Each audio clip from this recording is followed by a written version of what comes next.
ನಮ್ಮದೇ ಪ್ರಾಡಕ್ಟು ನಮ್ಮ ಜೊತೆ ಇದೆ, ನಮಗೆ ಗೊತ್ತಿಲ್ಲ ಅನ್ನೋ ಥರದ್ದು ಆಯಿತು. ಓಕೆ, ಇದನ್ನು ನಾವು ಬಿಸ್ನೆಸ್ಸಾಗಿ ಯಾಕೆ ಮಾಡಬಾರ್ದು ಅಂತ ಅನಿಸ್ತು. ಸೊ ದೆನ್ ಅವರ್ business journey started.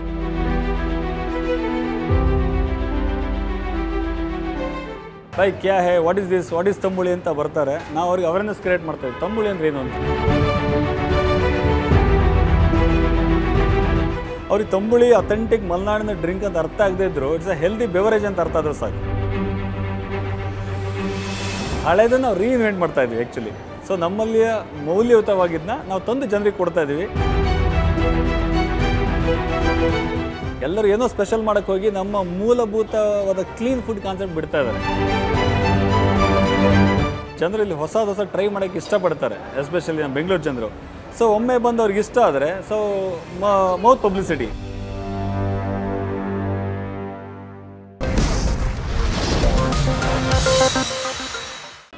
Hi, hello, ನಮಸ್ಕಾರ ವೀಕ್ಷಕರೇ. ವಿಸ್ತಾರ ಬಿಸ್ನೆಸ್ ಆ್ಯಂಡ್ ಪ್ರಾಪರ್ಟಿಗೆ ಸ್ವಾಗತ. ನಾನು ಅಪೇಕ್ಷಾ ಜೈನ್. ಈ ಬಿರು ಬೇಸಿಗೆನಲ್ಲಿ ಜ್ಯೂಸು, ಮಜ್ಜಿಗೆ, ಐಸ್ ಕ್ರೀಮ್ ಏನು ತಿಂದರೂ ಸಮಾಧಾನ ಸಿಗ್ತಾ ಇಲ್ಲಪ್ಪ. ಅದರಲ್ಲೂ ಬೆಂಗಳೂರು ಬಿಸಿಲಂತೂ ಕೇಳೋದೇ ಬೇಡ. ಸೊ ಇಂಥ ಟೈಮಲ್ಲಿ ನಮ್ಮ ಮಲೆನಾಡ ಶೈಲಿಯ ತಂಬಳಿ ಇರಬೇಕಿತ್ತು ಅಂತ ನಿಮ್ಗೇನಾದ್ರು ಅನಿಸ್ತಾ ಇದೆಯಾ? ಸೊ ಡೋಂಟ್ ವರಿ, ನಮ್ಮ RR ನಗರ್ನಲ್ಲಿ ತಂಬಳಿ ಮನೆ ಓಪನ್ ಆಗಿದೆ. ಇದ್ರ ಬಗ್ಗೆ ಕಂಪ್ಲೀಟ್ ಡೀಟೇಲ್ಸ್ ನಾನಲ್ಲ, ಇದರ ಓನರ್ ಆಗಿರುವಂತಹ ಕಾರ್ತಿಕ್ ಅವ್ರು ನಮ್ಮ ಜೊತೆಗಿದ್ದಾರೆ. ಅವರೇ ಕೊಡ್ತಾರೆ, ಬನ್ನಿ ಮಾತಾಡಿಸ್ತಾ ಹೋಗ್ತೀನಿ. ಸರ್ ನಮಸ್ಕಾರ. ನಮಸ್ಕಾರ. ವಿಸ್ತಾರ ಬಿಸ್ನೆಸ್ ಆ್ಯಂಡ್ ಪ್ರಾಪರ್ಟಿಗೆ ಸ್ವಾಗತ ಸರ್. Thank you.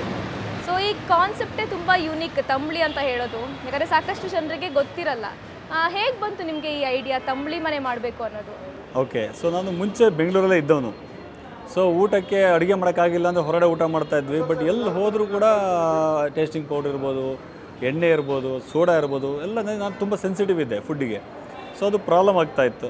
ಸೊ ಇದೇನಪ್ಪ ಈ ಥರ ಇದೆ ಅಂತ ಅನ್ನಿಸ್ತು. ಬಟ್ ಆವಾಗ ಊರಿಗೆ ಹೋಗಿ ಊಟ ಮಾಡುವಾಗ ಅನಿಸ್ತಾಯಿತ್ತು, ಇಷ್ಟು ಒಳ್ಳೆ ಅಡುಗೆಗಳೆಲ್ಲ ಇದೆಯಲ್ಲ ಇಲ್ಲಿ, ಇದು ಯಾಕೆ ನಾವು ಇಂಟ್ರೊಡ್ಯೂಸ್ ಮಾಡಬಾರ್ದು ವೈಡರ್ ಆಡಿಯನ್ಸ್ಗೆ? ಯಾಕೆಂದರೆ ಅದು ಕೆಲವೊಂದು ರೀಜನ್ನಿಗೆ ಮಾತ್ರ ಸೀಮಿತ ಆಗಿದೆ. ನಮ್ಮ ಮಲೆನಾಡು ಇರ್ಬೋದು, ಅಥವಾ ಸ್ವಲ್ಪ ಯಲ್ಲಾಪುರ ಬೆಲ್ಟು, ಉಡುಪಿ ಬೆಲ್ಟು, ಈ ಕಡೆ ಅವ್ರಿಗೆ ಮಾತ್ರ ಪರಿಚಯದ ಬಿಟ್ಟರೆ ಬೆಂಗಳೂರಿನ ಬಹುಶಷ್ಟು ಜನರಿಗೆ ಅದ್ರ ಬಗ್ಗೆ ಪರಿಚಯನೇ ಇಲ್ಲ. ಸೊ ಅವಾಗ ಅನ್ನಿಸ್ತು, ಇಷ್ಟು ಒಳ್ಳೆ ಡಿಶ್ ಇದೆಯಲ್ಲ, ಇದನ್ನು ನಾವು ಯಾಕೆ ಮಾಡಬಾರ್ದು? ಓಕೆ, ದೆನ್ ಮಾಡೋಣ ಅಂತೇಳಿ ಸಾಗರದಲ್ಲಿ ಒಂದು ನಮ್ಮದೇ ಒಂದು ಪ್ಯಾಕಿಂಗ್ ಯೂನಿಟ್ ಇದೆಯಲ್ಲ, ಅಲ್ಲೊಂದು R&D ಸೆಂಟರ್ ಥರ ಸ್ಟಾರ್ಟ್ ಮಾಡಿದ್ವಿ. ಅದು ಪ್ರೂಫ್ ಆಫ್ ಕಾನ್ಸೆಪ್ಟ್ ಥರ ಮಾಡಿದ್ವಿ. ಜನರಿಗೂ ಇಷ್ಟ ಆಯಿತು. ಸೊ ಅಲ್ಲಿ R&D ಮಾಡ್ತಾ ಬಂದ್ವಿ. ಕೊನೆಗೆ ಅನ್ನಿಸ್ತು, ಓಕೆ ಇದು ಇಲ್ಲಲ್ಲ, ಇದನ್ನು ಬೆಂಗಳೂರಲ್ಲಿ ಮಾಡೋಣ ಅಂತ ಸ್ಟಾರ್ಟ್ ಆಯಿತು. ಸೊ ಅದರಿಂದಾಗಿ ಅದು ಮುಂದುವರೆದ ಭಾಗ ಫಸ್ಟ್ ಔಟ್ಲೆಟ್ JP ನಗರಲ್ಲಿ. ಸೊ ಈಗ ನೋಡ್ತಿದ್ರೆ ಸೆಕೆಂಡ್ ಔಟ್ಲೆಟ್ RR ನಗರಲ್ಲಿ. Fine sir. ಓಕೆ, ಬಿಸ್ನೆಸ್ ಬಗ್ಗೆ ಮಾತಾಡ್ತಾ ಹೋಗೋಣ. ಅದಕ್ಕಿಂತ ಮುಂಚೆ ಒಂದು ಕಿರು ಪರಿಚಯ ನಿಮ್ಮ ಬಗ್ಗೆ. ನೀವು ಎಲ್ಲಿಯವರು, ಎಲ್ಲಿ ಹುಟ್ಟು ಬೆಳೆದ್ರಿ, ಏನು ಓದಿದ್ದೀರಾ? ಓಕೆ, ನನ್ನ ಹೆಸರು ಕಾರ್ತಿಕ್. ನಾನು ಆ್ಯಕ್ಚುಲಿ ಓದಿರೋದು ಬಿಟ್ಸ್ ಪಿಲಾನಿ MS ಮಾಡಿರೋದು. ನಾನು IT ಪ್ರೊಫೆಷನಲ್, 15 ಇಯರ್ಸ್ ಆಯಿತು ವರ್ಕ್ ಮಾಡ್ತಾ. ಈ ಕರೋನಾ ಬಂದಾಗ ಊರಿಗೆ ಶಿಫ್ಟು. ಸೊ ಊರಲ್ಲಿದ್ದು ಬೇರೆ ಪ್ರಪಂಚದ ದರ್ಶನ ಆಯಿತು. ಯಾಕೆಂದರೆ ನಾವು ಬರೀ ಹೈಸ್ಕೂಲರಿಗಷ್ಟೇ ಊರಲ್ಲಿ ಆಟ ಆಡ್ಕೊಂಡು ಬಂದಿದ್ದು. ಅದಾದಮೇಲೆ ಎಲ್ಲ ಬರೀ ಪ್ರೊಫೆಷ್ನಲ್ ಹೇಳಿ ಊರು ಬಿಟ್ಟು ಬೆಂಗಳೂರು ಕಡೆ ಆಯಿತು, ಅನಿವಾರ್ಯ ಬದುಕು. ಕರೋನಾ ಬಂದಿದ್ದು ನಮಗೆ ಮತ್ತೊಂದು ಪ್ರಪಂಚದ ದರ್ಶನ ಮಾಡಿಸ್ತು, ಇಲ್ಲ ಈ ಥರ ಬದುಕಬಹುದು ಅಂತ. ಆವಾಗ ನಮಗೆ ನಾವು ಥರ ರೀಇನ್ವೆಂಟ್ ಮಾಡಿದ್ವಿ. ನಮ್ಮದೇ ಪ್ರಾಡಕ್ಟು ನಮ್ಮ ಜೊತೆ ಇದೆ, ನಮಗೆ ಗೊತ್ತಿಲ್ಲ ಅನ್ನೋ ಥರದ್ದು ಆಯಿತು. ಓಕೆ, ಇದನ್ನು ನಾವು ಬಿಸ್ನೆಸ್ಸಾಗಿ ಯಾಕೆ ಮಾಡಬಾರ್ದು ಅಂತ ಅನಿಸ್ತು. ಸೊ ದೆನ್ ಅವರ್ ಬಿಸ್ನೆಸ್ ಜರ್ನಿ ಸ್ಟಾರ್ಟೆಡ್. 2021ನಲ್ಲಿ ನಮ್ಮ ಅನ್ಅಡಲ್ಟ್ರೇಟೆಡ್ ಫುಡ್ ಪ್ರಾಡಕ್ಟ್ಸ್ದು ಸ್ಟಾರ್ಟ್ ಆಯಿತು. ಸೊ ಕ್ಲೀನ್ ಫುಡ್ ಪ್ರಾಡಕ್ಟ್ಸು, ಅದ್ರ ಎಕ್ಸ್ಟೆಂಡೆಡ್ ವರ್ಷನ್ ಆಗಿ ತಂಬಳಿ ಮನೆ ಸ್ಟಾರ್ಟ್ ಆಯಿತು. ಇನ್ನು ತಂಬಳಿ ಮನೆ ಸ್ಟಾರ್ಟ್ ಆಗಿ ಎಷ್ಟು ಟೈಮ್ ಆಯಿತು ಸರ್ ಬೆಂಗಳೂರಲ್ಲಿ? ಬೆಂಗಳೂರಲ್ಲಿ ಜನವರಿ 14ಕ್ಕೆ, ಈ ಮೊನ್ನೆ ಸಂಕ್ರಾಂತಿಗೆ ಫಸ್ಟ್ ಔಟ್ಲೆಟ್ ಲಾಂಚ್ ಆಗಿದ್ದು. ಬಟ್ ಇದ್ರ ಹಿಂದೆ ಒಂದು 6-8 ತಿಂಗಳ ಹೋಮ್ವರ್ಕ್ ಇದೆ. ಓಕೆ, ಇನ್ನು ಬಿಸ್ನೆಸ್ ಬಗ್ಗೆ ಹೇಳೋದಾದರೆ ಎಷ್ಟು ವೆರೈಟಿ ಇದೆ, ಮೆನುನಲ್ಲಿ ಏನೇನೆಲ್ಲ ಇದೆ? ಓಕೆ, ನಾವು ಓವರಾಲ್ ಒಂದು 46 ಥರ ತಂಬಳಿಗಳನ್ನ ಪ್ರಿಪೇರ್ ಮಾಡ್ತೀವಿ. ಅದರಲ್ಲಿ ಡೈಲಿ ಬೇಸಿಸ್ 10 ವೆರೈಟೀಸ್ ಇರುತ್ತೆ. ಸೊ ಎನಿ 10 ಶಫಲ್ ಮಾಡ್ತಾ ಇರ್ತೀವಿ. ಜೊತೆಗೆ ರೈಸ್ ಇರುತ್ತೆ, ನಮ್ಮದು ಊಟ ಇರುತ್ತೆ ಮಧ್ಯಾಹ್ನ ಮತ್ತು ರಾತ್ರಿ. ಎಲ್ಲ ಕ್ಯಾಲಿಫೋರ್ನಿಯಾ ಬೊರೇಟೊ, ಮೆಕ್ಸಿಕನ್ ರೈಸ್ ಬಾಲ್ ತಿನ್ನುವಾಗ ವೈನಾಟ್ ತಂಬಳಿ ರೈಸ್ ಬಾಲ್ ಅಂತೇಳಿ. ಸೊ ತಂಬಳಿ ರೈಸ್ ಬಾಲ್ನ ಪ್ರಮೋಟ್ ಮಾಡ್ತಾ ಇದ್ದೀವಿ. ಸೊ ಅದಕ್ಕೆ ಅನ್ನ, ತಂಬಳಿ, ಕೋಸಂಬರಿ, ಒಂದು ಮಿಡಿ ಉಪ್ಪಿನಕಾಯಿ ಆ ಥರ ಕೊಡ್ತಾ ಇದ್ದೀವಿ ನಾವು. ಓಕೆ, ಈಗ ಸಮ್ಮರ್ ಆಗಿರೋದ್ರಿಂದ ಈ ತಂಬಳಿಗೆ ಸ್ವಲ್ಪ ಡಿಮಾಂಡ್ ಜಾಸ್ತಿ ಅಂತಲೇ ಹೇಳ್ಬೋದು. ಸೊ ಫಾಸ್ಟ್ ಮೂವಿಂಗ್ ಯಾವುದು ನಿಮ್ಮ ತಂಬಳಿಗಳಲ್ಲಿ? ಫಾಸ್ಟ್ ಮೂವಿಂಗು ಬರೋದು ನಾವು ಇಷ್ಟು ದಿವಸ ನೋಡಿದ್ರಲ್ಲಿ ಒಂದು ಲಾಸ್ಟ್ 3 ಮಂತ್ಸಲ್ಲಿ ಮ್ಯಾಂಗೋ ಜಿಂಜರ್ ತುಂಬ ಇಷ್ಟಪಡ್ತಾ ಇದ್ದಾರೆ, ಮಾವಿನಕಾಯ್ದು ಇಷ್ಟಪಡ್ತಾ ಇದ್ದಾರೆ, ಲೆಮನ್ ಗ್ರಾಸ್ ಹೈಯೆಸ್ಟ್ ಹೋಗ್ತಾ ಇದೆ. ಅದು ಬೇರೆ ಎಲ್ಲವೂ ಟ್ರೈ ಮಾಡ್ತಾ ಇದ್ದಾರೆ. ಓಕೆ, ಇನ್ನು ಅಥೆಂಟಿಕ್ ನಮ್ಮ ಊರು ಶೈಲಿಯ ತಂಬಳಿ ಅಂತ ಹೇಳಿದರೆ ಯಾವುದೆಲ್ಲ ಇದೆ ಇಲ್ಲಿ? ಪ್ರತಿಯೊಂದು ನಾವು ಮಾಡ್ತಾ ಇರೋದು ಸಾಂಪ್ರದಾಯಿಕವಾಗಿಯೇ ಊರ ಥರನೇ ಮಾಡ್ತಾ ಇರೋದು. ನಾವು ಯಾವುದಕ್ಕೂ ಸೋಡಾ ಇರಲ್ಲ, ಕಲರ್ ಇರಲ್ಲ, ಟೇಸ್ಟಿಂಗ್ ಪೌಡರ್ ಇರಲ್ಲ, ರಿಫೈನ್ಡ್ ಆಯಿಲ್ ಇರಲ್ಲ. ಈವನ್ ನಾವು ವೈಟ್ ಸಾಲ್ಟ್ ಕೂಡ ಬಳಸಲ್ಲ. ನಾವು ಗೋಕರ್ಣ ಸಾಲ್ಟ್ ಅಂತ ಬರುತ್ತೆ, ಅದನ್ನು ನಾವು ಬಳಸ್ತೀವಿ.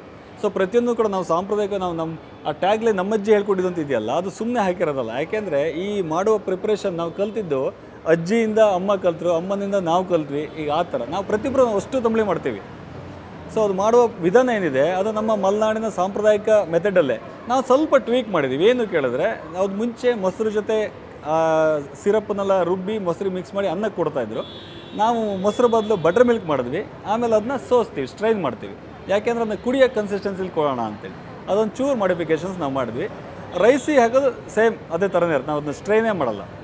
ಇನ್ನು ನಿಮ್ಮ ಸೀಡ್ ಕ್ಯಾಪಿಟಲ್ ಎಷ್ಟು, ಫೈನಾನ್ಷಿಯಲ್ ಸ್ಟೇಟಸ್ ಯಾವ ಥರ ಇತ್ತು ತಂಬಳಿ ಮನೆ ಸ್ಟಾರ್ಟ್ ಮಾಡಬೇಕಾದ್ರೆ? ಆಗೇನು ನಮ್ಮ ತುಂಬ ಬ್ಯಾಕ್ಡ್ ಅಂತ ಇನ್ವೆಸ್ಟರ್ಸ್ ಅಂತ ಯಾರು ಇರಲಿಲ್ಲ. ಸೊ ನಾವು ಸಾಗರಲ್ಲಿ ಸ್ಟಾರ್ಟ್ ಮಾಡಿದ್ವಿ. ಕೊನೆ ಎಲ್ಲ ನಮ್ಮ ಫ್ರೆಂಡ್ಸ್ ಸರ್ಕಲ್ಗಳು ಕೆಲವರು ಬನ್ನಿ ಬೆಂಗಳೂರಲ್ಲಿ ಮಾಡೋಣ ಅಂತ ಕೆಲವರು ಸಪೋರ್ಟ್ ಮಾಡಿದ್ರು, ಕೆಲವರು ಇನ್ವೆಸ್ಟ್ಮೆಂಟ್ ಪಾರ್ಟಲ್ಲಿ ಓಕೆ ನಾನು ಇದ್ದೀನಿ ನೀವು ಮಾಡು ಅಂತ ಸಪೋರ್ಟ್ ಕೊಟ್ಟರು. ಸೊ ಆ ಥರ ಸ್ಟಾರ್ಟ್ ಆಗಿದೆ, ಎಲ್ಲ ಬೂಟ್ ಸ್ಟ್ರಾಪ್ಡ್ ಮೆಥಡಲ್ಲಿ ಮಾಡಿದ್ವಿ. ಇನ್ನು ಅಥೆಂಟಿಕ್ ನಮ್ಮ ಮಲೆನಾಡು ಶೈಲಿ ತಂಬಳಿ ಬರಬೇಕು ಅಂತ ಹೇಳಿದ್ರೆ ಅದಕ್ಕೆ ಯೂಸ್ ಮಾಡೋ ಇಂಗ್ರೀಡಿಯೆಂಟ್ಸು ಅಷ್ಟೇ ಫ್ಲೇವರ್ಫುಲ್ ಆಗಿರಬೇಕು. ಖಂಡಿತ. ಇದನ್ನೆಲ್ಲ ಹೇಗೆ ಸೋರ್ಸ್ ಮಾಡ್ತೀರಾ ನೀವು? ಅದೇ ನೀವು ಹೇಳಿದಾಗೆ ನಾವು ಮಾಡುವಂತಹ ತಂಬಳಿಗಳ ಸೋರ್ಸಿನ ಯಾವುದೋ ಸೊಪ್ಪುಗಳು ಸಿಗಲ್ಲ. ಒಂದು 3ರಿಂದ 5 ಥರ ಸೊಪ್ಪು ಸಿಗಬಹುದು, ಬಟ್ ಅದನ್ನು ಸಹ ನಾವು ಇಲ್ಲಿ ಪ್ರೊಕ್ಯೂರ್ ಮಾಡಲ್ಲ. ಅಷ್ಟು ಕೂಡ ನಮಗೆ ಸಾಗರದಿಂದ ಬರುತ್ತೆ. ಅಲ್ಲಿ ಒಂದಿಷ್ಟು ನಾವು ಬೆಳಿತೀವಿ, ಒಂದಿಷ್ಟು ಬೇರೆಯವ್ರಿಗೆ ಬೆಳೆಯೋಕ್ಕೆ ನಾವು ಎನ್ಕರೇಜ್ ಮಾಡ್ತಾ ಇದ್ದೀವಿ. ಸೊ ಕಮ್ಯುನಿಟಿ ಲೆವೆಲಲ್ಲಿ ಜನ ಬೆಳೀತಾ ಇದ್ದಾರೆ, ನಾವು ಅದಕ್ಕೊಂದು ಬೆಲೆ ಕಟ್ಟಿದ್ದೀವಿ ಇವತ್ತು. ಮುಂಚೆ ಆ ಸೊಪ್ಪುಗಳನ್ನ ಯಾರು ಪರ್ಚೇಸ್ ಮಾಡ್ತಾ ಇರಲಿಲ್ಲ, ಯಾರು ಕೇರ್ ಮಾಡ್ತಾ ಇರಲಿಲ್ಲ ಬೆಳೀಲಿಕ್ಕೆ. ಬಟ್ ಇವಾಗ ನಾವು ಅದನ್ನ ಖರೀದಿ ಮಾಡ್ತಾ ಇದ್ವಿ. ಸೊ ಜನರಿಗೂ ಇಂಟ್ರೆಸ್ಟ್ ಬರ್ತಾ ಇದೆ. ಸೊ ಕಮ್ಯುನಿಟಿ ಲೆವೆಲ್ ಕನ್ಸರ್ವೇಷನ್ ಕೂಡ ಆಗ್ತಾ ಇದೆ. ಸೊ ಅಲ್ಲಿಂದ ನಾವು ಸೋರ್ಸ್ ತೊಗೊಂಬರ್ತೀವಿ. ಅದಕ್ಕೋಸ್ಕರ ಸೊಪ್ಪು ಬಂದರೆ 3 ಡೇಸ್ ಫ್ರೆಶ್ ಇರುತ್ತೆ, ಅದು ಹಾಳೆ ಆಗಲ್ಲ. ಅಷ್ಟು ಫ್ರೆಶ್, ನೀವು ಫ್ರೀಸ್ ಮಾಡಬೇಕಾಗಿರಲ್ಲ, ಚಂದನೇ ಇರುತ್ತೆ ಅದು. ಬಟ್ ನೀವು ಇಲ್ಲಿ ಏನು ತೊಗೊತಿರಲ್ಲ, ನೀವು ತೊಗೊಂಡು ಇಲ್ಲಿ ಬರೋ ತನಕ ಅದು ಬಾಡೋಗ್ಬಿಟ್ಟಿರುತ್ತೆ. ಅರ್ಧ ಗಂಟೆಲೇ ಬಾಡೋಗಿರುತ್ತೆ. ಇಲ್ಲಿ ನಾವು ಬೇಕಾದ್ರೆ ಕೆಲಸ ಸೊಪ್ಪು ತೋರಿಸ್ತೀನಿ, ಅಲ್ಲಿ ಬಂದು 3 ಡೇಸ್ ಆಗಿರುತ್ತೆ, ಹಾಗೆ ತಂಪು ಇರುತ್ತೆ. ಸೊ ಅದರದ್ದು ಆ ಘಮ, ಸುವಾಸನೆ ಮತ್ತು ಎಲ್ಲ ವ್ಯಾಲ್ಯೂಸ್ ಹಾಗೆ ರಿಟರ್ನ್ ಆಗುತ್ತೆ ಅದರಲ್ಲಿ. ಸರ್, ಇನ್ನು ಈ cold drinks, ice cream, juice ಇದಕ್ಕೆಲ್ಲ ಕಂಪೇರ್ ಮಾಡಿದ್ರೆ ಹೇಗಿದೆ ಕಾಂಪಿಟೇಷನು ನಮ್ಮ ತಂಬಳಿಗೆ? ಆ ಕಾಂಪಿಟೇಷನ್ ಅಂದರೆ ಅದೆಲ್ಲ ಎಸ್ಟಾಬ್ಲಿಷ್ಡ್ ಮಾರ್ಕೆಟು. ಸೊ ಜನರಿಗೆ ಅದ್ರ ಬಗ್ಗೆ ಪರಿಚಯ ಇದೆ. ಅವರು ಸೆಕೆಂಡ್ ಕೂಡ ಐಸ್ ಕ್ರೀಮು ಮತ್ತೊಂದು ಕುಡಿತಾ ಇದ್ದಾರೆ. ಬಟ್ ಈಗ ನಾವು ಹೊಸ ಕಾನ್ಸೆಪ್ಟ್ ಇಂಟ್ರೊಡ್ಯೂಸ್ ಮಾಡ್ತಾ ಇದ್ದೀವಿ. ಸೊ ಜನ ಟ್ರೈ ಮಾಡ್ತಾ ಇದ್ದಾರೆ, ಜನ ಹುಡ್ಕೊಂಡು ಬರ್ತಾ ಇದ್ದಾರೆ, ಅದು ಸಂತೋಷದ ಸಂಗತಿ. ಓಕೆ, ಎಷ್ಟು ಜನ ಈಗ ಈ ಬೆಂಗಳೂರವ್ರಿಗೆ ನೀವು ಆವಾಗಲೇ ಹೇಳ್ತಿದ್ರಿ ಈ ತಂಬಳಿ ಅನ್ನೋದು ಗೊತ್ತಿಲ್ಲ, ಅದರಲ್ಲೂ ಈ ನಾರ್ತ್ ಇಂಡಿಯನ್ಸು ಅದು ಬೇರೆ ಸ್ಟೇಟ್ ಅವರೇ ಜಾಸ್ತಿ ಇದ್ದಾರೆ ಬೆಂಗಳೂರಲ್ಲಿ. ಸೊ ಇಂಥವರು ಬಂದು ಟೇಸ್ಟ್ ಮಾಡಿದಾರೆ, ಎಂಜಾಯ್ ಮಾಡಿದ್ದಾರೆ. ನಮ್ಮ JP ನಗರ್ ರೋಡಲ್ಲಿ ಎಷ್ಟು ಜನ ಬರ್ತಾರೆ, ಬೈ ಕ್ಯಾ ಹೇ, what is this, what is tambuli ಅಂತ ಬರ್ತಾರೆ. ನಾವು ಅವ್ರಿಗೆ ಅವೇರ್ನೆಸ್ ಕ್ರಿಯೇಟ್ ಮಾಡ್ತೇವೆ, ತಂಬುಳಿ ಅಂದ್ರೆ ಏನು ಅಂತ. ಅವ್ರಿಗೆ ತಂಬುಳಿ ಅಥೆಂಟಿಕ್ ಮಲೆನಾಡಿನ ಡ್ರಿಂಕ್ ಅಂತ ಅರ್ಥ ಆಗದೇ ಇದ್ರು, ಇಟ್ಸ್ ಅ ಹೆಲ್ದಿ ಬೆವರೇಜ್ ಅಂತ ಅರ್ಥ ಆದರೂ ಸಾಕು. ಸೊ ಅದಕ್ಕೋಸ್ಕರ ಬಂದು ಆ್ಯಕ್ಚುಲಿ ಎಷ್ಟೋ ಜನ ಬಂದ್ಬಿಟ್ಟು ಆ ಫ್ಲೇವರ್ಡ್ ಬಟರ್ ಮಿಲ್ಕ್ ಇದೆಲ್ಲ ಕುಡಿ ಅಂತೇಳಿ, ಅದೇನು what you call something tambuli, okay you give me ಒಂದು ಗ್ಲಾಸ್ ಅಂತೇಳಿ ಕುಡ್ಕೊಂಡು ಹೋಗ್ತಾ ಇದ್ದಾರೆ. They are liking it. Okay, ಇನ್ನು ಓವರ್ ಆಲ್ ಕಸ್ಟಮರ್ ರೆಸ್ಪಾನ್ಸ್ ಯಾವ ಥರ ಇದೆ ಸರ್? ಕಸ್ಟಮರ್ ರೆಸ್ಪಾನ್ಸ್ ನಮ್ಮದು 2ನೇ ಔಟ್ಲೆಟ್. ಸೊ ರೆಸ್ಪಾನ್ಸ್ ಚೆನ್ನಾಗಿರೋದಕ್ಕೋಸ್ಕರ 2ನೇ ಔಟ್ಲೆಟ್ ಆಯಿತು. ಸೊ ತುಂಬ ಚೆನ್ನಾಗಿ ಇಷ್ಟಪಡ್ತಾ ಇದ್ದಾರೆ. ಸೊ ಬಂದವರೆಲ್ಲ ಅವರ ಊರು ಫೀಲ್ ಮಾಡ್ತಾ ಇದ್ದಾರೆ. ಅಜ್ಜಿ ಮನೆ ಹೋದಂಗಿದೆ, ನಾನು ಮನೆ ಹೋದಂಗಿದೆ. ಎಷ್ಟೋ ಜನ ನನಗೆ 3 ಮಂತ್ಸ್ ಆಯಿತು ಊರಿಗೆ ಹೋಗೋಕ್ಕಾಗಿರಲಿಲ್ಲ, ಊಟ ಮಾಡಿದೆ ಮನೇಲಿ ಅಮ್ಮ ಮಾಡ್ದಂಗೆ ಇತ್ತು ಅಂತಾರೆ. ಸೊ ಅವ್ರ ರಿಯಾಕ್ಷನ್ಗಳು ನಮಗೆ ತುಂಬ ಖುಷಿ ಕೊಡ್ತಾ ಇದೆ. ಇನ್ನು ಯಾವ ರೀತಿ ನಿಮ್ಮ ಈ ಬಿಸ್ನೆಸ್ನ ಎಕ್ಸ್ಪಾಂಡ್ ಮಾಡಬೇಕು ಅಂತ ಅಂದ್ಕೊಂಡಿದ್ದೀರಾ? ನಮ್ಮದು ನೆಕ್ಸ್ಟ್ ಎಲ್ಲ ಕಿಯೋಸ್ಕ್ ಡೆಸ್ಕ್ಗಳು ಪ್ಲಾನ್ ಮಾಡ್ತಾ ಇದ್ದೀವಿ. ನಮ್ಮದೊಂದು ಸೆಂಟ್ರಲೈಸ್ ಕಿಚನ್ ಬರ್ತಾ ಇದೆ ಇಲ್ಲಿ ಬನಶಂಕರಿ 6 ಸ್ಟೇಜಲ್ಲಿ. ಈ ಎಲ್ಲ ಕೆಫ್ಟೇರಿಯಾಗಳಿರ್ಬೋದು ಅಥವಾ ಮಾಲ್ಗಳಿರ್ಬೋದು, ಎಲ್ಲ ಕಡೆಗೂ 6x6 ಅಥವಾ 10x10 ಸೈಜ್ಗಳಲ್ಲಿ ನಮ್ಮದು ತಂಬಳಿಗಳು ಸಿಗಬೇಕು. ಈಗ ಹೇಗೆ ನೀವು ಎಲ್ಲಿ ಹೋದರೂ ಫ್ರೂಟ್ ಜ್ಯೂಸ್ದು ಅಥವಾ ಮತ್ತೊಂದು ಕೌಂಟ್ರ್ ಸಿಗುತ್ತೆ, ಆ ಥರ ನಮ್ಮ ತಂಬಳಿ ಕೌಂಟ್ರ್ ಸಿಗಬೇಕು ಅನ್ನೋದು ನಮ್ಮ ಮುಂದಿನ ಗೋಲ್. ಈಗ ಬೆಂಗಳೂರು ಯಾವ ಥರ ಆಗಿಬಿಟ್ಟಿದೆ ಅಂತ ಹೇಳಿದ್ರೆ ಒಂಥರ ಫುಡ್ ಹಬ್ಬು, ಬೇರೆ ಬೇರೆ ರೀತಿಯ ಟ್ರೆಂಡ್ಗಳು ಬರ್ತಾ ಇರುತ್ತೆ, ಜನ ಅಂಥದ್ದನ್ನೆಲ್ಲ ಟೇಸ್ಟ್ ಮಾಡೋಕ್ಕೆ ಹಾತೊರಿತಾ ಇರ್ತಾರೆ. ಸೊ ನೀವು ನಮ್ಮ ಈ ಪದ್ಧತಿ ಬಗ್ಗೆ ಅಥವಾ ನಮ್ಮ ಇಂಡಿಯನ್ ಕ್ಯೂಸಿನ್ ಬಗ್ಗೆ ಯಾವ ರೀತಿ ಅವೇರ್ನೆಸ್ ಸ್ಪ್ರೆಡ್ ಮಾಡೋಕ್ಕೆ ಇಷ್ಟಪಡ್ತೀರಾ? First of all digital media, Instagram, so ಎಲ್ಲ ಅದರಲ್ಲಿ ಕುಡ್ದವ್ರು ಫೀಡ್ಬ್ಯಾಕ್ ಇರ್ಬೋದು, ಇನ್ಫ್ಲುಯೆನ್ಸರ್ಸ್ ಇರ್ಬೋದು, ಅದ್ರ ಬಗ್ಗೆ ನಾವು ಡೀಟೇಲ್ಸ್ ಕೊಡ್ತಾ ಬರ್ತೀವಿ. ಆಮೇಲೆ ನೀವೇ ಹೇಳ್ದಂಗೆ ಜನರಲ್ಲಿ ಹೊಸ ಟ್ರೈ ಮಾಡೋಕ್ಕೆ ಇಷ್ಟಪಡ್ತಾರೆ, ಎಸ್ಪೆಷಲಿ ನಮ್ಮ ಬೆಂಗಳೂರು ಜನರು. ಸೊ ಒಮ್ಮೆ ಬಂದು ಅವ್ರಿಗೆ ಇಷ್ಟ ಆದರೆ ಸೊ ಮೌತ್ ಪಬ್ಲಿಸಿಟಿ. ಹೊಸದಲ್ಲ, ಹಳೇದೇ ಎಷ್ಟೋ ಜನಕ್ಕೆ ಗೊತ್ತಿಲ್ಲ. ಕರೆಕ್ಟ್, ಹಳೇದನ್ನು ನಾವು ರೀಇನ್ವೆಂಟ್ ಮಾಡ್ತಾ ಇದ್ವಿ ಆ್ಯಕ್ಚುಲಿ. ಸೊ ನಮ್ಮಲ್ಲಿಯ ಮೌಲ್ಯಯುತವಾಗಿದ್ದನ್ನ ನಾವು ತಂದು ಜನರಿಗೆ ಕೊಡ್ತಾ ಇದ್ದೀವಿ.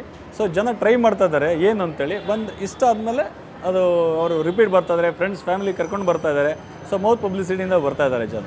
ಓಕೆ ಸರ್, ಇನ್ನೊಂದು ನಾನು ಅವಾಗಲೇ ಕೇಳಬೇಕು ಅಂದ್ಕೊಂಡೆ, ನೀವು ಇದಕ್ಕೇನಾದರೂ ಟ್ರೈನಿಂಗ್ ಅಂತ ತೊಗೊಂಡಿದ್ದೀರಾ ಅಥವಾ ಬೇರೆ ಯಾರಿಗಾದ್ರೂ ಟ್ರೈನಿಂಗ್ ಕೊಡೋಕ್ಕೆ ಇಷ್ಟಪಡ್ತೀರಾ ಹೇಗೆ? ಓಕೆ, ಟ್ರೈನಿಂಗ್ ಅಂತಂದರೆ ನಾವು ಈ ರೆಸಿಪಿನ ಶಾರ್ಟ್ ಲಿಸ್ಟ್ ಮಾಡಬೇಕು ಅಂದಾಗ ಹಾಗೆ ನಮ್ಮಮ್ಮ, ಸೊ ಅವ್ರ ಜೊತೆ ಕೂತ್ಕೊಂಡು, ಸೊ ನಮ್ಮ ಒಂದು ಫ್ಯಾಮಿಲಿ ಸರ್ಕಲಲ್ಲಿ ಯಾರಿಗೆ ಇದ್ರ ಬಗ್ಗೆ ಒಲವಿದೆ ಒಂದು ರೆಸಿಪಿ ರೆಡಿ ಮಾಡ್ಕೋಬೇಕು. ಯಾಕೆಂದರೆ ತಂಬುಳಿ ಅನ್ನೋದು ನಾವೊಂದು 100 ಥರ ಮಾಡ್ಬೋದು, ಅದಕ್ಕೆ ಅದೊಂದು ಸ್ಟ್ಯಾಂಡರ್ಡ್ ಇಲ್ಲ. ಈಗ ನೀವು ಪನ್ನೀರ್ ಬಟರ್ ಮಸಾಲ ಅಂದರೆ ಅದಕ್ಕೊಂದು ಸ್ಟ್ಯಾಂಡರ್ಡ್ ರೆಸಿಪಿ ಇರುತ್ತೆ, ಎಲ್ಲೋದು ಒಂದೇ ಥರ ಅಂತ ಇರುತ್ತೆ. ಇದಾಗಲ್ಲ, ಒಬ್ಬೊಬ್ಬರು ಒಂದೊಂದು ಥರ ಮಾಡ್ತಾರೆ. ಒಂದು 100 ವಿಧ. ನೀವು ಅದಕ್ಕೆ ಮಜ್ಜಿಗೆ ಹಾಕಿರೋ ಒಂದು ಟೇಸ್ಟ್, ಮಜ್ಜಿಗೆ ಹಾಕದಿರೋ ಒಂದು ಟೇಸ್ಟ್, ಕಾಯಿ ಹಾಕಿರೋ ಒಂಥರ ಟೇಸ್ಟ್, ಕಾಯಿ ಹಾಕದಿರೋ ಒಂದು ಟೇಸ್ಟ್, ಅಂದರೆ ತುಂಬ ಡಿಫ್ರೆಂಟ್ ವೆರೈಟಿ ಇದೆ. ಬಟ್ ನಾವು ಅದಕ್ಕೊಂದು ಸ್ಟ್ಯಾಂಡರ್ಡ್ ಸೆಟ್ ಮಾಡಬೇಕು ಅಂತೇಳಿ ಸೊ ಅಮ್ಮನಿಂದ ನಾವು ಕಲ್ತ್ಕೊಂಡು ನಮ್ಮ ವೈಫು, ಮನೆಯವರು, ನಮ್ಮ ಫ್ರೆಂಡ್ಸ್ ಸರ್ಕಲ್ ಎಲ್ಲರೂ ಟ್ರೈ ಮಾಡಿ ಯಾವ ವೆರೈಟಿ ತುಂಬ ಚೆನ್ನಾಗಾಗತ್ತೆ ನೋಡಿ ಅದನ್ನು ಫ್ರೀಸ್ ಮಾಡಿ ನಾವು ಅದನ್ನು ಈಗ ರೆಸಿಪಿಗೆ ಸೆಟ್ ಮಾಡಿದ್ದೀವಿ. ಓಕೆ, ಇನ್ನು ಕೊನೆಯದಾಗಿ ನಿಮ್ಮ ಬಿಸ್ನೆಸ್ ಥರನೇ ಏನೋ ಒಂದು ಯೂನಿಕ್ ಆಗಿ ಮಾಡಬೇಕು ಅಥವಾ ಏನೋ ಜನರಿಗೆ ಏನೋ ಹೆಲ್ತ್ ಕಾನ್ಷಿಯಸ್ ಕೂಡ ಆಗಿರಬೇಕು, ಜೊತೆಗೆ ಒಂದು ನಮ್ಮ ಇಂಡಿಯನ್ ಫುಡ್ ಬಗ್ಗೆ ಮಾಹಿತಿ ಸಿಗಬೇಕು, ಫುಡ್ ಚೆನ್ನಾಗಿರಬೇಕು ಅಂತ ಅಂದ್ಕೊಂಡಿರ್ತಾರೆ ಸಾಕಷ್ಟು ಮಂದಿ. ಅಂಥವ್ರಿಗೆ ನೀವು ಏನು ಮೆಸೇಜ್ ಕೊಡೋಕ್ಕೆ ಇಷ್ಟಪಡ್ತೀರಾ? ಏನಿಲ್ಲ ಮೇಡಮ್, ನಾವು ಸಿಂಪಲ್, ನಾವು ಹೇಳ್ತಾ ಇರೋದು ಕ್ಲೀನ್ ಫುಡ್ ಕಾನ್ಸೆಪ್ಟ್. ಊಟದ ಸ್ಪೆಷಾಲಿಟಿ ಹೇಗಿರುತ್ತೆ ಅಂದರೆ ನೀವು ಮನೇಲಿ ಊಟ ಮಾಡ್ದಂಗೆ ಇರಬೇಕು. ನೀವು ಮನೇಲಿ ಅಮ್ಮ ಅಡುಗೆ ಮಾಡಿಕೊಟ್ರೆ ಊಟ ಮಾಡಿದ್ರೆ ಹೇಗೆ ಫೀಲ್ ಆಗುತ್ತೆ ಆ ಫೀಲ್ ಬರಬೇಕು ಅಷ್ಟೇ, ಇನ್ನೇನೂ ಇಲ್ಲ. ಎಕ್ಸ್ಟ್ರಾ ಏನು ನಿಮ್ಮ ಸ್ಪೆಷಾಲಿಟಿ ಎಷ್ಟು ಜನ ಕೇಳ್ತಾರೆ ಸರ್ ನಿಮ್ಮ ಸ್ಪೆಷಾಲಿಟಿ ಏನು ಅಂತ, ಮನೇಲಿ ಊಟ ಮಾಡೋದಕ್ಕೆ ಇರುತ್ತೆ, ಅದೇ ಸ್ಪೆಷಾಲಿಟಿ. ಆ್ಯಕ್ಚುಲಿ ಇಲ್ಲಿ ನಮ್ಮ ಮನೆ ಊಟ ಸಿಗೋದೇ ಕಷ್ಟ ಆಗಿಬಿಟ್ಟಿದೆ. ಎಕ್ಸಾಕ್ಟ್ಲಿ, ಇವತ್ತು ನಾರ್ಮಲ್ ಪ್ಲೇನ್ ಸಿಂಪಲ್ ಊಟ ಸಿಕ್ಕಿದ್ರೆ ಅದು ಸ್ಪೆಷಲ್ ಆಗಿದೆ. ಎಲ್ಲರೂ ಏನೋ ಸ್ಪೆಷಲ್ ಮಾಡೋಕ್ಕೆ ಹೋಗಿ ನಮ್ಮ ಮೂಲಭೂತವಾದ ಕ್ಲೀನ್ ಫುಡ್ ಕಾನ್ಸೆಪ್ಟ್ ಬಿಡ್ತಾ ಇದ್ದಾರೆ. ಈಗ ಪ್ರೈಸಿಂದ ಓಡ್ತಾ ಇರ್ತಾರೆ ಅಥವಾ ಕಲ್ಲರಿಂದ ಓಡ್ತಾ ಇರ್ತಾರೆ. ನೀವು ಫೋಟೋಗಳು ಚಂದ ಕಾಣಬೇಕು ಫೋಟೋ ಅಂತ ಯೋಚನೆ ಮಾಡ್ತಾ ಇರ್ತಾರೆ, ಇನ್ಸ್ಟಾಗ್ರಾಮೇಬಲ್ ಆಗಿರಬೇಕು. ಎಕ್ಸಾಕ್ಟ್ಲಿ, ಕಲರ್ಫುಲ್ಲಾಗಿ ಇರಬೇಕು ಅಂತಾರೆ. ಅದು ಬಿಟ್ಟರೆ ಅದಕ್ಕೆ ಹಿಂದಿರೋ ಅದ್ರದ್ದು ಹೆಲ್ತ್ ಬೆನಿಫಿಟ್ ಆಗಲಿ ಅಥವಾ ಈ ಕಲರ್ಫುಲ್ ಮಾಡೋಕ್ಕೆ ಹೋಗಿ ಆಗ ದುಷ್ಪರಿಣಾಮ ಅದು ಯಾರು ಯೋಚನೆ ಮಾಡ್ತಾ ಇಲ್ಲ. ಬರೀ ಪ್ರೈಸ್ ಯೋಚನೆ ಮಾಡ್ತಾರೆ, ಕಲರ್ಫುಲ್ಲಾಗಿ ಯೋಚನೆ ಮಾಡ್ತಾ ಇದ್ದಾರೆ. ಎಲ್ಲರದ್ದು ಗಮನ ಆ ಥರ ಇದೆ. ಬಟ್ ಅದಲ್ಲ, ಯಾವುದು ನೀವು ತುಂಬ ಕಲರ್ಫುಲ್ಲಾಗಿ ಕಾಣುತ್ತೆ ಅದೆಲ್ಲವೂ ಒಳ್ಳೇದಾಗಿರಲ್ಲ. ಸೊ ನಾವು ಕಾನ್ಸೆಪ್ಟ್ ಇರೋದು ಹೊಟ್ಟೆಗೆ ಯಾವುದು ಚೆನ್ನಾಗಿದೆ, ನಾವು ಕಲರ್ಫುಲ್ ಆಗಿರಬೇಕು ಅಂತ ಯೋಚನೆ ಮಾಡಲ್ಲ, ಹೊಟ್ಟೆಗೆ ಚೆನ್ನಾಗಿರಬೇಕು, ಆರೋಗ್ಯ ಚೆನ್ನಾಗಿರಬೇಕು, ಅಷ್ಟೇ ನಮ್ಮ ಕಾನ್ಸೆಪ್ಟ್. ಜನ ಬರ್ತಾರೆ. ಇವತ್ತಿನ ಟೈಮಲ್ಲಿ ಕಾಂಪೀಟ್ ಮಾಡೋದು ತುಂಬ ಕಷ್ಟ, ಯಾಕೆಂದ್ರೆ ತುಂಬ ಬ್ರ್ಯಾಂಡ್ಸ್ ಇದೆ ಅಥವಾ ತುಂಬ ವಿಧ ವಿಧದ ಆಹಾರ ಪದ್ಧತಿಗಳಿದೆ, ಒಬ್ಬೊಬ್ಬರಿಗೆ ಒಂದೊಂದು ಇಷ್ಟ.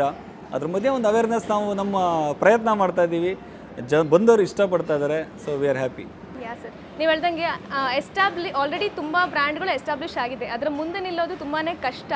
ಆದರೂ ನೀವು ರಿಸ್ಕ್ ತೊಗೊಂಡು ಅದು ಬೆಂಗಳೂರಿನಂಥ ಸಿಟಿನಲ್ಲಿ ಈ ಒಂದು ತಂಬ್ಳಿನ ಇಂಟ್ರಡ್ಯೂಸ್ ಮಾಡಿದ್ದೀರಾ. ಸೊ ನಿಮ್ಮ ಎಲ್ಲ ಫ್ಯೂಚರ್ ಪ್ಲ್ಯಾನ್ಸ್ಗೆ ನಮ್ಮ ವಿಸ್ತಾರ ಟೀಮ್ ಕಡೆಯಿಂದ all the very best.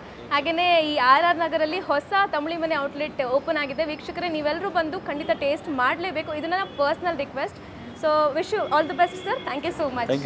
Thank you. ವೀಕ್ಷಕರೇ, ಇದಾಗಿತ್ತು ಈ ಹೊತ್ತಿನ ವಿಶೇಷ. ಸೊ ನನಗಂತೂ ತಂಬ್ಳಿ ಮನೆಗೆ ಬಂದು ತುಂಬಾ ಖುಷಿ ಆಯಿತು. ಇದೊಂದು ಬಿಸ್ನೆಸ್ ಅಂತ ಹೇಳೋದಕ್ಕಿಂತ ನಮ್ಮ ಒಂದು ಕಲ್ಚರ್ನ ಮತ್ತು ಅವ್ರು ಹೇಳ್ದಂಗೆ ರೀಇನ್ವೆಂಟ್ ಮಾಡಿದ್ದಾರೆ ಇಲ್ಲಿ ಬೆಂಗಳೂರಿನಲ್ಲಿ. ಸೊ ನೀವು ಕೂಡ ಇಲ್ಲಿ ಬಂದು ಟ್ರೈ ಮಾಡಿ. ಜೊತೆಗೆ ಈ ರೀತಿ ಒಂದು ಯೂನಿಕ್ ಆಗಿರೋ ಕಾನ್ಸೆಪ್ಟ್ ನಾನು ಫಸ್ಟ್ ಟೈಮ್ ಬೆಂಗಳೂರಿನಲ್ಲಿ ಕೇಳ್ತಾ ಇರೋದು. ಇದೇ ರೀತಿಯ ಇನ್ನಷ್ಟು ಬಿಸ್ನೆಸ್ ಐಡಿಯಾಸ್ ಜೊತೆ ನಾನು ನಿಮ್ಮ ಮುಂದೆ ಬರ್ತೀನಿ. So Vistara business and property ಚಾನಲ್ನ ಸಬ್ಸ್ಕ್ರೈಬ್ ಮಾಡಿ, ಹೇಗನ್ನಿಸ್ತು ಅಂತ ಕಾಮೆಂಟ್ ಮಾಡಿ. ಅನುಕ್ಷಣದ ಸುದ್ದಿಗಳಿಗಾಗಿ ವಿಸ್ತಾರ ನ್ಯೂಸ್ ಯೂಟ್ಯೂಬ್ ಚಾನೆಲ್ ಸಬ್ಸ್ಕ್ರೈಬ್ ಮಾಡಿ. ಹೊಸ ಸುದ್ದಿಗಳ ನೋಟಿಫಿಕೇಶನ್ಗಾಗಿ ಬೆಲ್ ಐಕಾನ್ ಕ್ಲಿಕ್ ಮಾಡಿ. ಲೇಟೆಸ್ಟ್ ಅಪ್ಡೇಟ್ಸ್ಗಾಗಿ www.vistaranews.com ವೆಬ್ಸೈಟ್ಗೆ ವಿಸಿಟ್ ಮಾಡಿ. ಅಂಗೈಯಲ್ಲೇ ಜಗತ್ತಿನ ಸುದ್ದಿ ತಿಳಿಯಲು ವಿಸ್ತಾರ ನ್ಯೂಸ್ ಕನ್ನಡ ಆಪ್ ಡೌನ್ಲೋಡ್ ಮಾಡಿ.